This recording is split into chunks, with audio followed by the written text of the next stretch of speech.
Hello, welcome to the Comic Bros Authority podcast. My name is Andre, and with me today is my two favorite starter Pokemon, Jackie. Hi, I'm glad I'm somebody's favorite. That's right. And then, well, second favorite, Miles.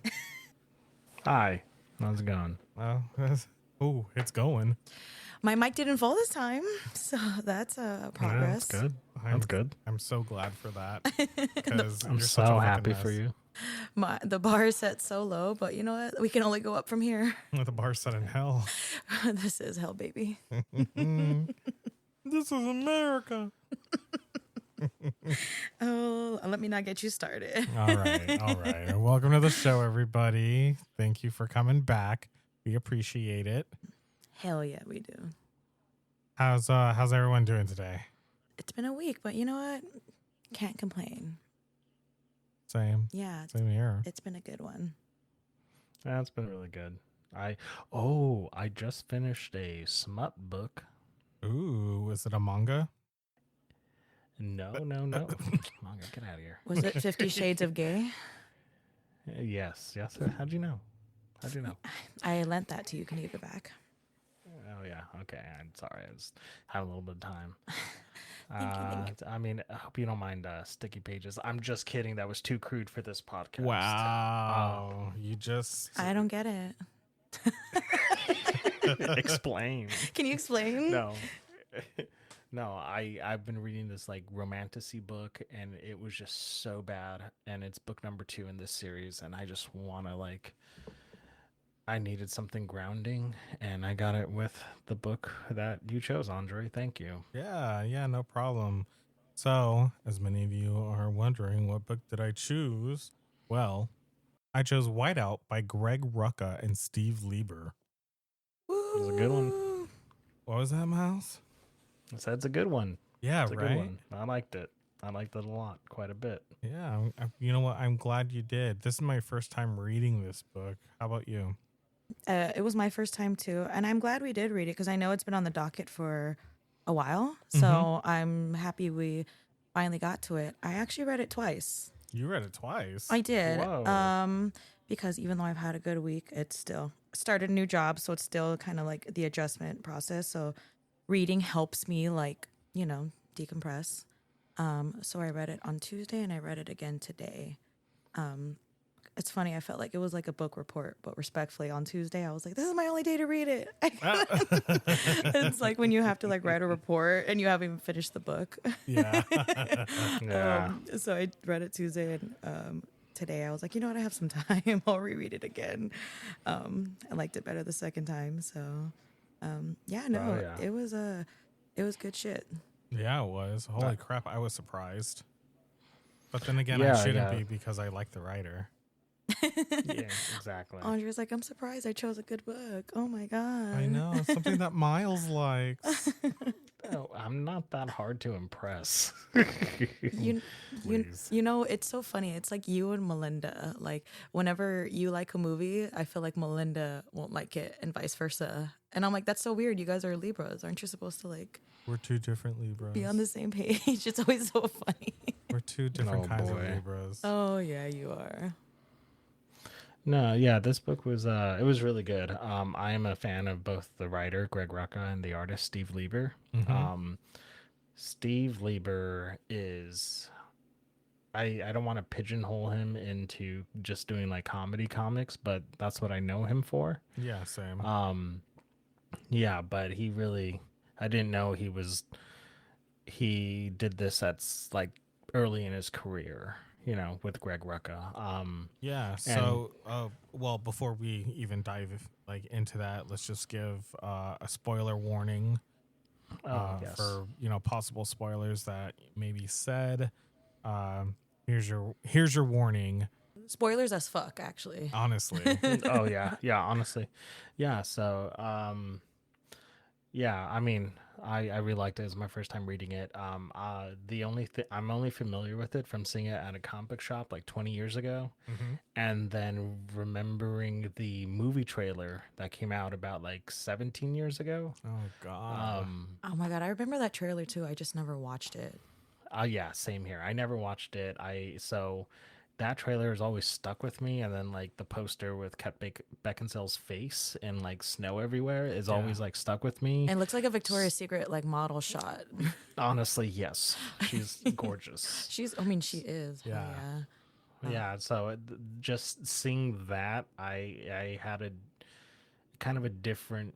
I didn't know what I was expecting going into this book, so that I had this whole different idea of what this book was about. Yeah. Yeah. I mean, I knew that it was like a crime story, and I knew Greg Rucka is pretty, notorious for writing crime stories and being in that like same kind of camp that Ed Brubaker is in. That's another reason why I chose this book, is because, Jackie, I know that you're reading a lot of Ed Brubaker right now, and I was like, okay, let me show her something that's in that same realm, not entirely like the same kind of writing, but very, very similar. Yeah. It's actually been a minute since I read Ed Brubaker a couple weeks ago, but I've been like focused on other, like, obviously once you find a genre you like, you start just going after different writers, So, but I mean, yeah, Ed Brubaker is one of the greats, and I am on a crime loving spree right now. As you should. No pun intended. So this series, it's only a 4-issue series. It's written by Greg Rucka. He is a wonderful writer. He's written so many wonderful things like Detective Comics, Batman, was it Lazarus, Wonder Woman, and Gotham Central with Ed Brubaker, which that is a book I highly recommend, Jackie. Hell yeah. Yeah, because it's like Law and Order, but in Gotham. Okay. I'm so glad you said that, because I brought something, because I just God. felt like it would be perfect, because I am a child with adult money, and let's see, will I do it? Oh. Do it again, close with the mic. Okay. Jesus. Okay. Okay. I just had to do that. That's all. Yes, thank you. But thank you for saying Law and Order, because I knew I brought this for a reason.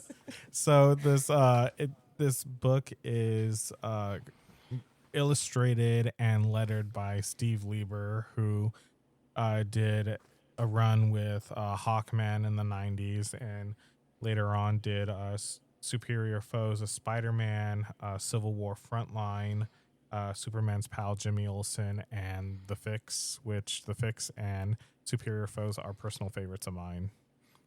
Jimmy Olsen, the book with Mac Fraction. Yeah. We got to do that on the show sometime. That book is fantastic. All right, just let us know when. Or just add it, right? Just add it to Just put it on the docket, and then we'll do it. And then we'll do it. And then Andre will rearrange which way he wants us to do it. Shut up, y'all. Hey man, I'm doing my best to stay organized. You could follow my chart and the Excel sheet, but It wasn't scolding. You better not. This is a team effort. Three's company. Come on, knock on my door. All right. So this was published by Oni Press back in 1998 and 1999. Like I mentioned, it's a 4-issue miniseries, and the story tells a crime drama about this U.S. Marshal who is stuck in Antarctica, and I guess she's kind of like the sheriff around the place, She's the marshal. She's a marshal, and she's trying to solve a series of murders that are happening around camp. So yeah, let's go ahead and just dive into this, because this is a great book. Yeah, let's do it. Yeah, I think it's a nice little whodunit in a very particular place that doesn't really get explored, both by humanity and as well as a story. Honestly, I thought again, I'm going to bring up that fucking movie. It was I thought this. I originally walked into the story thinking it was going to have some sort of supernatural element, but as I kept reading, I was like, wait a minute, this is just a straight up murder mystery. I'm fucking loving this. Yeah, so there's a lot of things that happen with the character that happens prior to the series that you get to find out throughout the story, which I think is pretty good. I think it's pretty good. Pretty good storytelling, and I like how it like builds up. Thank you. I like how it like builds up to it. Like you start seeing like little flashes, like okay, this bitch has been through something, Oh yeah. and it's obviously fucking traumatic. Yeah, I honestly I wouldn't like to be marooned in a place like Antarctica when there's only like you and a handful of people. And majority is men. Yeah, the majority is men. What does she say? There's how many women to every man? I think she said like 200 to 1 or something, or 100 to 1, something along those. Mm-hmm. That's during the I think like during the summer. It's during the winter. It's a lot more, and during the summer it's a lot less, or something like that. The ratio gets switched. Yeah. But no, yeah. So you have this U.S. Marshal. What's her name? Carrie Stetko. Yeah. Y'all know what? I do want to say off the bat that it's a black and white comic book. But the way Steve Lieber like draws his characters, he gives them freckles, which is like a nice touch. Mhm. Kind of like the way he draws it, specifically Carrie, kind of reminds me of Terry Moore and the way he draws his women. Like especially Kachu from Strangers in Paradise, where she has kind of like a button nose and like freckles on her face, and she's like Yeah. kind of like this. She's good looking, she's Mhm. adorable, but there's an edge to her, you know. Oh, definitely. And it comes off like right from the get-go. Like Oh, she yeah. just has her chip on her shoulder. I was gonna say, do you guys think the black and white element added to this to like? Oh, Yeah, hell yes. I really did enjoy that aspect. Yeah, I think the lack of color in this book really makes it so unique.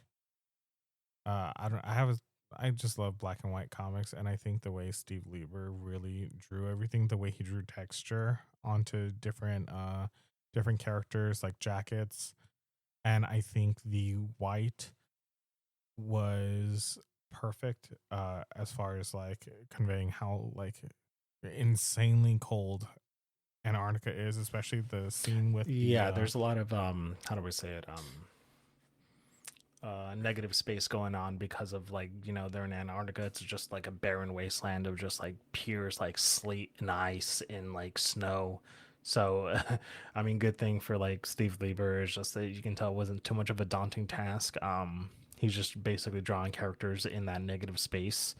And I Yeah. wonder honestly I wonder what his process was, because you know when you draw like a Superman sign, sometimes you draw like the S actually, but other times you kind of draw the negative space of the S to get that perfect shape. It's kind of like that. Like I wonder if he had to go about that method, Yeah. because there wasn't like a lot of backgrounds to draw. It was just character models in these blank spaces. But I think he's really good at doing like a lot of that and like emoting like with his characters. yes. And man, yeah, Carrie, she gets like put through the ringer in this book. She sure does. What do you guys think about her character, just in general? Oh man, like she's tough, and you want to talk about Law and Order? It's funny, when I was reading this, I'm like, Oh my god. this is my Olivia Benson, you know, like she for reals. But like she was just, but she was tough. You couldn't, even if they tried to break her, you just couldn't, you know. And Mhm. she was she stood up for herself, but she also questioned. She Yeah. questioned everything and trusted no one, not Yeah. even Lily. She's like, "Who the fuck are you? Yeah. Why the fuck are you here?" Yeah. And rightfully so. And you I know? think Lily is such an interesting character too, because Mhm. she like from the time that you meet her, you know, she comes off as like, you know, like excuse my language here, Jackie, but she comes off like a bitch. Oh, you called, you rang. And why does bitch just have to be like centered towards women? I've met many men bitches in my life. That's very true.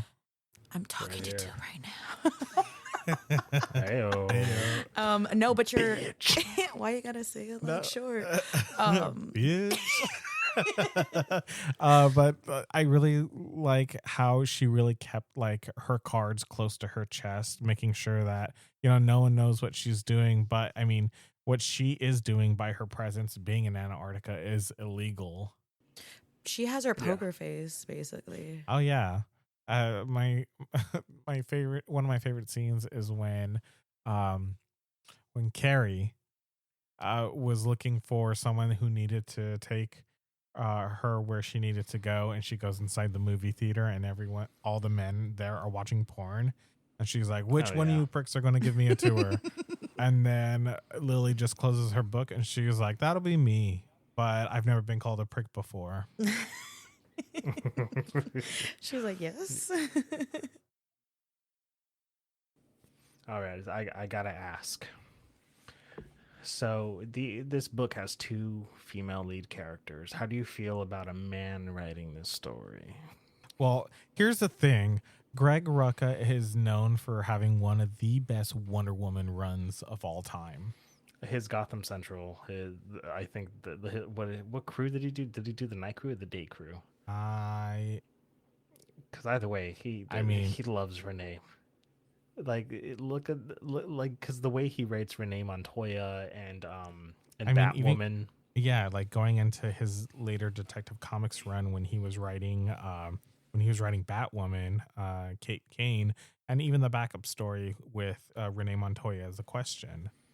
Yeah, and there was also, because he did the Renee Montoya 52 stuff, and then there was also, I don't know if you ever read Stumptown from Greg Rucka. Never read Stumptown. Oh my god.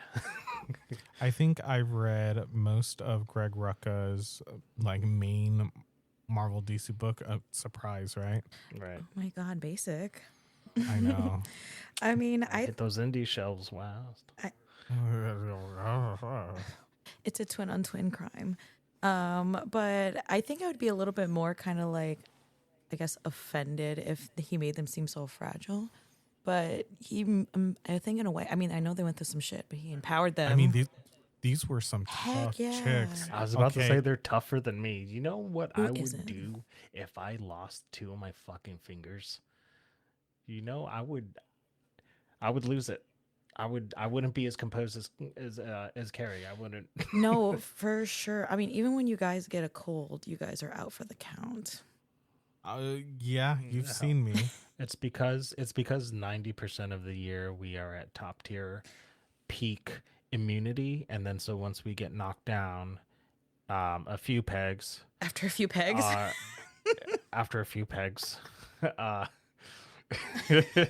once we get knocked down a few pegs, then of course we're going to act very dramatic.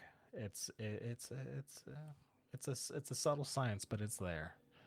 The subtle science, but it's there. Speaking of science, losing two fingers sucks. Yeah.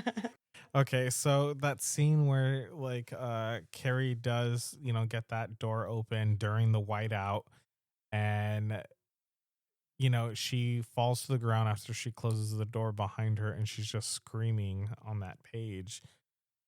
Lord have mercy. That it was intense. Yeah, it really got to me, and I like how it's like there's no bubble there to show that she's screaming, but it's just Steve Leiber doing what he does best and showing this character that is crying out. But I think that it works best when it's like this, just because Greg Rucka is letting Steve Leiber tell the story at this point, especially during this whole scene where they confront the killer for the first time. Oh yeah, and do I know what? It's in true mystery fashion. There's a few like red herrings too, so that was like what I liked about it. Like once you think it's one thing, it's another, and then you double back, and it's like, okay, was this the whole time, but with the twist? Yeah. Yeah. I would say like even though like Carrie would try to keep like the cards close to her chest, like in her investigation, there was like everyone had a big fucking mouth, so like her investigation kept getting ruined. Yeah, like the pilot just talking to you know what, that character Lou? Yeah. You know the character, the chubby guy with the glasses? Yes. Yeah, the one that was kind of always like lurking around. Yes, and she knew she couldn't trust him. Yeah. From the get-go. Yeah, he was the other pilot. I think that character was just so funny, and the way they kind of like framed his character as like, oh, he's sneaking around the corner. It's so funny, like how you said that these men wouldn't just stop gossiping, because it comes to show you that men are bigger gossipers than women. Yeah, I mean, Well, that's a lie. But yeah, like Miles said, there was a bunch of red herrings in this that you probably didn't realize until you were done with it, and then you connect the dots, and you're like, "Holy shit!" It was. You yeah, could just see it. Like if you paid attention, it was like right there all along. You know. yeah. I so I know that in the book, Carrie talks about how everyone thinks that she's either like a frigid bitch or that she is, and these are the words that are coming from the book itself because it was written 1998. But the word, Jackie, say it because you're gay. I'm gay. Oh, dyke. Yes, thank you. I was like, which word? Yeah, I mean, it just shows you. It was the sexism is and was and is rampant, Oh and that's yeah, just if she was a man, this wouldn't even be a conversation, but she yeah. was obviously, I like how Rucka kind of like flips this whole idea of like two female characters, that are kind of in opposition with each other, but I like how they end up like helping each other out. Yeah. yeah, exactly. Especially because the trust wasn't there. Like it was not like it was an easy kind of like, oh, we're partners. Like let's. Yeah, the first time you meet Lily, she pulls out a gun and she's just like, I'm ready to kill. Yeah, I thought she was going to kill Carrie. I was Yeah, like, oh boy. I thought that was going to be her like motivation throughout the book, but I'm kind of glad that they had their little team up. Me too. I'm glad it wasn't like a woman on woman crime. I mean, we need more of those stories these days. Wait, like women teaming up or woman on woman crime? Women on women. I mean, yeah, but not in the way that you're talking about. Can still Ayo. happen. Yeah, there was honestly there's a few moments like later in the story where they just kind of look at each other tenderly after they kind of just like give each other backstories. I was like, I wanted to bring that up too. So there was a lot of sexual tension going on between Carrie and Lily. It was warming me. It was Yeah. warming me up in this weather. She's like, you didn't lose all your fingers. She's like, I still saved some two good working ones. But I will tell you this: as a gay, she did lose the very important finger. No, wait. Didn't she lose? Didn't she lose these two? I thought she lost her pinky and she her. lost these. Oh wait, these two. She lost these two. Oh well, I mean, you still got another Yeah, hand. but it sucks if you're right-handed, But anyways, you make it work. Oh, okay. So when we get into like Carrie's backstory, I honestly like it felt very like Silence of the Lambs, Red Dragon sort of deal because she's like with the prisoner who's just like taunting her and shit, and that's like the kind of vibe I got. I just rewatched Manhunter and I started reading Red Dragon, and then so that's what like exactly the vibe I got while reading. I was like, oh my god, this reminds me. Find that in your Apple Oh my god. What was that? I was holding down on my iPad here the Siri button, and she heard me talking about Red Dragon and Manhunter. What did she say to you? I couldn't find that on any Apple apps. She's like calling the police right now. Do you see? Do But you see? I do like that comparison though, because there's something it's just so eerie, that whole face off, between Yeah. the marshal and the prisoner. It's just and it's so fucked too, Or she like slams his head and she's like, "Tell me the truth. What were you doing?" Yeah. I mean, I think this book like really had it all. Like, it's very like simplistic in like its mystery nature as well as like even its art style, without the need of like having a lot of backgrounds and everything. Not a lot of characters. You're just kind of focused on like 4 at the most at a time, maybe. Yeah. So one of the things, and like this is not a knock to the book or anything, but a part of me did feel like a little like, oh, that's what this was all about when it When it got resolved, like mysteries revealed. well, like the mystery about like why did this happen? Why was that person killed in the beginning of this book? And then the next couple people, why were they killed? And it turns out, it was this plot about money. Resources. And I was like, huh? It's resources because of the but Antarctica it's Treaty. and think about it. Money is the root of all evil, But I mean, I could get that. Would you like rather it was just what do you think would have been better like for you? I don't know. I'm not a writer. Well, I mean, Andre, you are a writer. we're a Oh, yeah. podcaster, so Andre's over here. Andre's over here, a fucking writer, and he's like, I'm not a writer. I'm not. I'm oh not. my I'm god. just published. Oh my god, torturing artist. I know. Tortured poets department. Stop. Jesus, Can you? stop. I Okay, am okay. leaving. You're right. You're right. God. That was funny. That was funny though.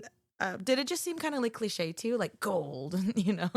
Yeah. I know. I could see that. At first, when I did Yeah. see that, I was like, and then when I read it a second time, I'm like, okay, I in a way understood it a little bit more, but it just Oh, yeah, but I was just like, you're only doing this for like, we're not even talking about like millions and millions.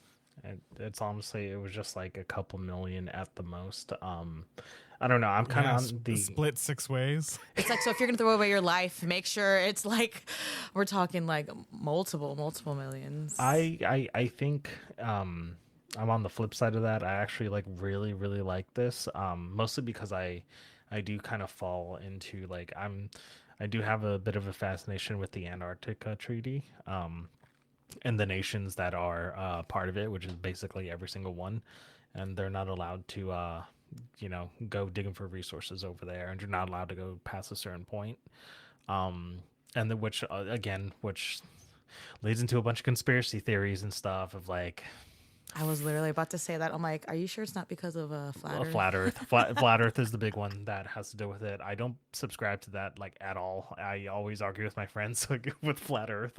But I do like how the politics of the world kind of like fills in this like need to grab that gold and like where these the perpetrators are from and why they would do it, especially when you get to like the reveal of like the reason why that main guy was stealing the gold and like he had nothing else left.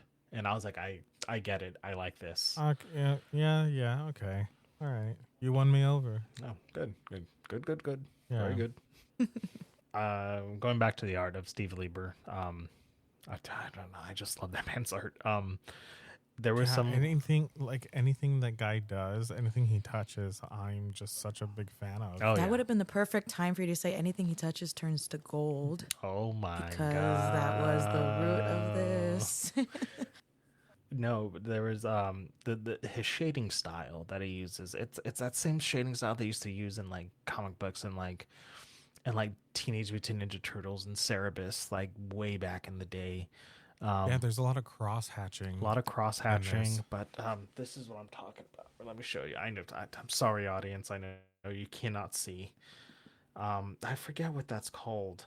It's where you use a certain like paper style to fill in, but like, do you notice how it's like dotted right there? Yeah, it's only on the clothes, right? Yeah, Yeah. like stuff like that, because you get that quite a bit in this story, especially like when they're out in the snow in the whiteout. Mm-hmm. Yeah, and then also Steve Lieber I think that really. Go on. Go on. Oh, I was just gonna say. I was just going to say. Jesus. Jesus. So, are you fucking kidding me? You go on, Somebody Andre. just go. Okay, I was going to say I love how he does that with his artwork because it adds a 3-dimensional texture Yes. to his artwork and it makes the page feel alive.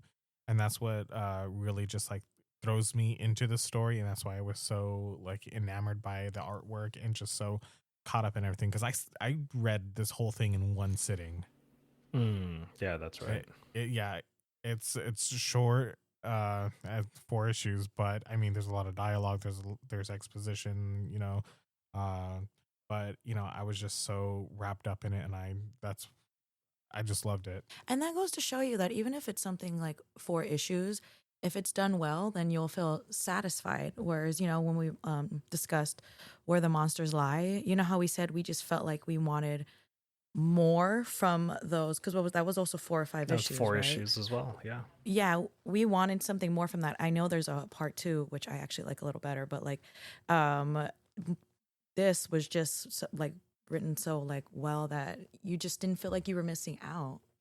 Yeah, definitely. I felt like this was a more more because these 4 issues felt more dense, and that's kind of like what I like about my comics. Like even if they're in a shorter form, is like especially nowadays where comic books are so expensive. For an issue, I would like to get my servings worth with an issue, and I know I can get that with a Tom King book or a Jonathan Hickman book. It's what I get whenever I read Ryan North's Fantastic Four. I know I'm just going to be sitting down and for like a good 20 minutes and getting like my money's worth. Yeah, and Matt Fraction is doing it right now with Batman, which is like nice to have. Like we kind of see it come back into mainstream comics of like, all right, this is like what the medium is.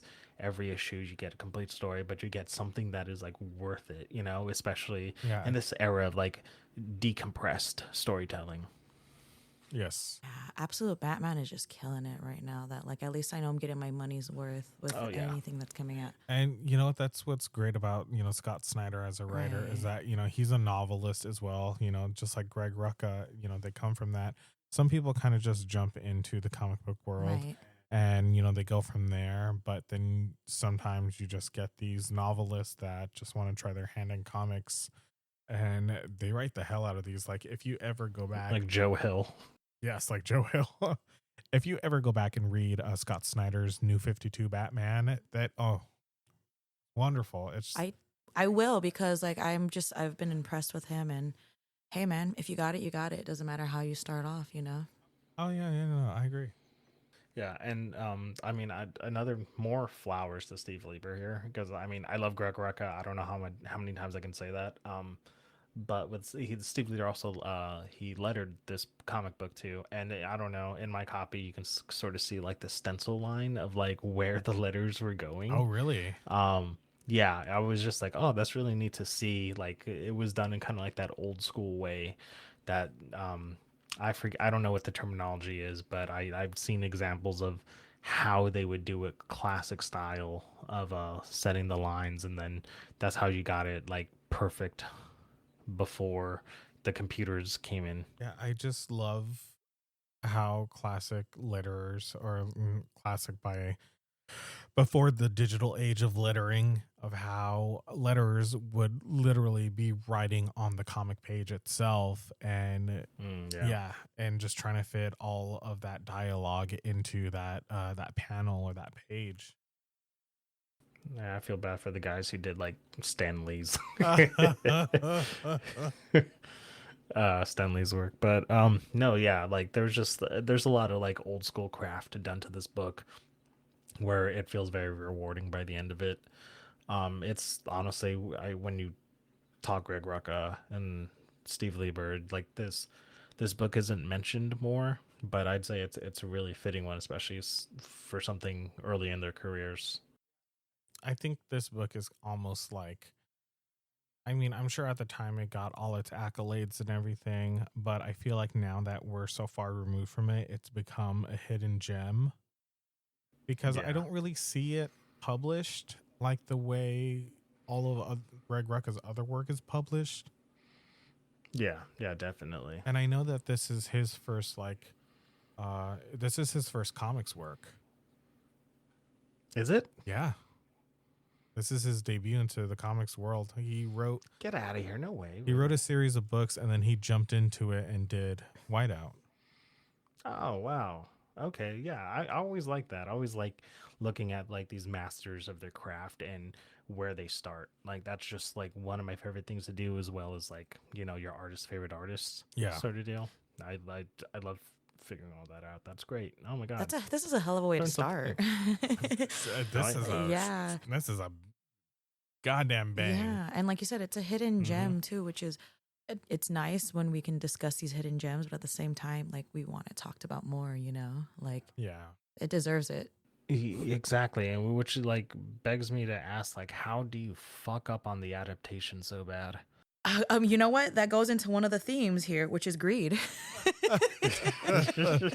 It's like, oh, we need to spice it up. So, like, yeah, I wonder that too, because basically the comic book is pretty much like the outline for what the script is and what the what do you call it, Miles? The storyboards. Yeah, basically. I know It's literally there. It is for the most part. I know there's you have to change some things around because of different mediums and translating that to a different medium and whatnot. But still, it's just like it's right there, especially like one so like perfect for the screen. Like it shouldn't be like It's served on a like, platter. okay, It's served on a platter for them basically, and it still got fucked up.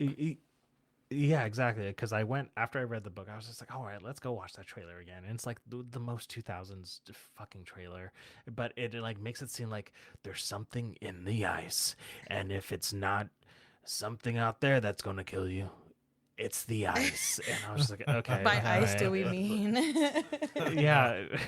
And then it just like it just makes it feel like there's a supernatural element to it. Is that why you felt like that was going to be part of the book?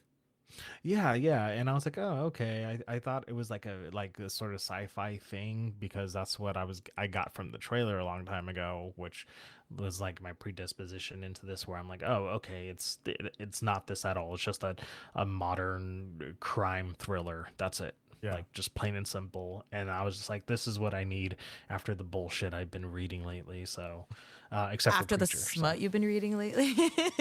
after the fucking smut, dude. Oh God. But I'll talk about that smut on our pull list episode. That's why you were making all those noises and while we were doing this trial. Okay.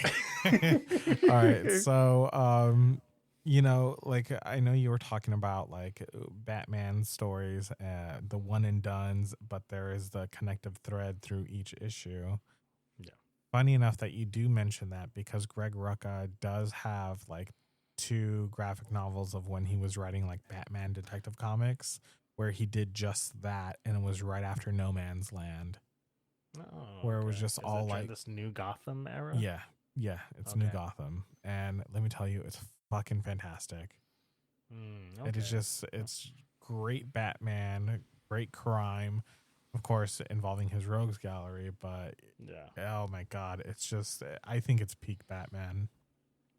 Okay, yeah, because I mean, I'm not too familiar with like Batman, like post Nightfall, pre Grant Morrison. That's a era I don't know very well. Oh, I got a list of books for you then, because I've been doing spreadsheets about it. He's been spreading them. No. I've been spreading them sheets. Stop it. I love there's- corporate lingo. Stop. You're making him think of a smut right now. Look, okay. I don't know about you, Andre, but I love making lists. Like that's just one of my favorite things to do. Or is that what you're like? Basically, what you're doing? Yes. I fucking yes. Yeah, like that's. I have a notebook just filled with lists, just lists of different things. I just love it, and that's what I'm currently doing right now for my my next project. I'm like, all right, let me just like list there. I'm producer on it, so I'm just like list. Okay, yeah. So what would you guys rate Whiteout? Like out of like 5 stars or? Yeah. We're just gonna go out of 5 as our base like ratings. I mean, honestly, I don't even have much complaints from it, so I'd give it a solid 5. Oh, okay. Yeah. I give it a good 4.5. I was gonna give it a 4. Yeah, I think it's a solid book. I think if you're really into like crime stories, this is definitely that. Greg Rucka's script, Steve Leiber's art and letters, and just I think it's a perfect match of these 2 creators. Yeah. Oh yeah, and can we talk about the just quickly the cover artist for each issue is Frank Miller, I believe, Mike Mignola, Dave Gibbons. It's Dave Gibbons, right? Yeah, Dave Gibbons. Sweet. Yeah. Yeah. So yeah, I really love how Carrie and Lily they came out on top. They got their redemption story, especially Carrie, you know, and yeah, just she got some type of justice. So, and that's where I do the one more time. Thanks for indulging me. Of course, of course. So that's it, y'all. That was Whiteout by Greg Rucka and Steve Leiber. I hope you guys enjoyed the show. I know we did. Oh, we had a blast. Oh yeah. All right, so do we have anything next on the docket, y'all? I think you guys are gonna do your pool list. I do have a book recommendation after that, and then you can arrange it however you want. It is called Killer Groove. I picked it up at Ooh. LA Comic Con, but we'll go into that. Oh, okay. I've never even heard of this. I I'm love that. That's excited. my favorite. But All right. yeah, I'm excited. Yeah, Yeah. me too. This After was that, I have a choice for you guys. I really want to bring it. Get something obscure. He really wants to weird. bring it. Bring it, brother. Wait. Bring it, brother. That's how you know you've been best friends for 15 years. All right, so thank you guys for listening. It really means a lot to us that we still have you guys. Thank you. Yeah. Thank you for your patience and these late episodes. Yes, thank you a lot for that. Yeah, so don't worry. There's still more to come. Yes, there is. Oh yeah. My name is Miles, signing off. Andre, signing off. Jackie signing off. We love you.